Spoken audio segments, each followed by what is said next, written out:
Here we go, E107 Fendt. It's an electric Fendt.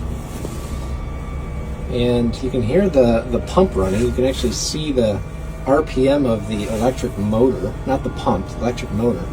So the motor itself is running a hydraulic pump, but otherwise it behaves identical to any other Fendt with a CVT transmission. It's just running off of an electric motor. So even if you run your PTO, we'll select our 540, so it's running just like if you had your RPM. So now I'm going to rev up my throttle, in quotes. So my RPM for my PTO goes up, 540, and then I operate the tractor just as if I was running a just normal tractor.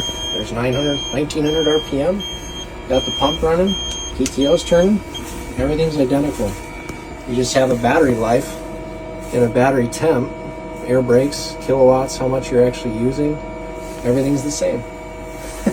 So weird, so cool.